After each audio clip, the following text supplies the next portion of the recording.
ជារដូវផ្ការីងមកដល់ហើយឥឡូវនេះក៏ជិតដល់ចុងខែដែលត្រូវផ្កានឹងរុះរយអស់ដែរបងប្អូននិយាយទៅម៉ាក់លូរីនបាននាំលូរីនមកលេងស្រុកស្រែចំការនឹងគឺដើម្បីឲ្យលូរីនមានការផ្លាស់ប្ដូរអារម្មណ៍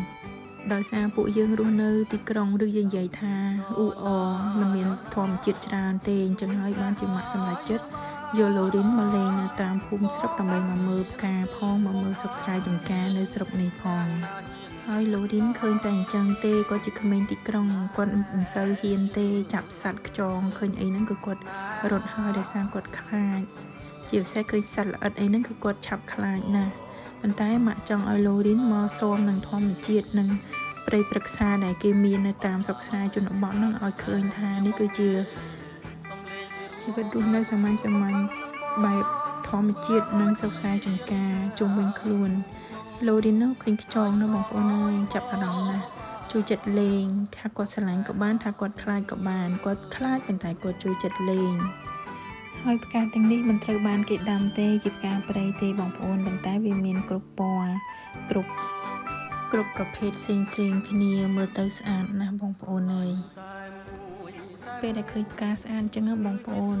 គឺនឹកដល់ស្រុកកំណើតជានិច្ចជាពិសេសនៅពេលខែចូលឆ្នាំរដូវចូលឆ្នាំបុណ្យភ្ជុំផ្សេង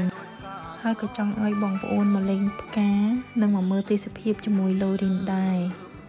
ដូច្នេះហើយបានជាខ្ញុំបានថតយកទស្សនវិជ្ជាឬក៏ចំណុចដែលស្អាតជូនបងប្អូនទស្សនាបើទោះជាបងប្អូនមិនបានមកលេងផ្ទាល់ឬក៏មករស់នៅក៏អាចមើលឃើញអ្វីដែលខ្ញុំនិងលូរីនបានឃើញដូចគ្នា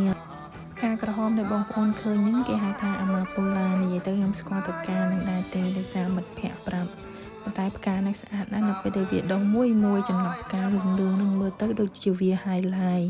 ដល់ពេលយើងឃើញផ្កាពណ៌លឿងនឹងសជាមួយពណ៌សទៅល្បាយជាមួយនឹងពណ៌ក្រហមមួយចឹងទៅមើលទៅវាប្លែកភ្នែកដែរដោយសារវាជាផ្កាព្រៃបងប្អូនគឺវាអាចដុះនៅកន្លែងណាដែលមានព្រៃឬក៏អាចថាដីចោលទំនេរហ្នឹងគឺវាដុះហើយបងប្អូនមើលទៅគឺវាល្វឹងល្វើយដីរាប់ហិកតាឯណោះដែលផ្កាត្រូវបានដុះមើលទៅគឺត្រជាក់ភ្នែកណាស់អញ្ចឹងបងប្អូនណាខ្លះដែលស្រឡាញ់ផ្កាដូចម៉ាក់លូរីនអាចមកតាមដានវីដេអូម៉ាក់លូរីនបានតាមរយៈការថតនិងការចែករំលែកតាមវីដេអូក្រោយៗទៀតអរគុណបងប្អូន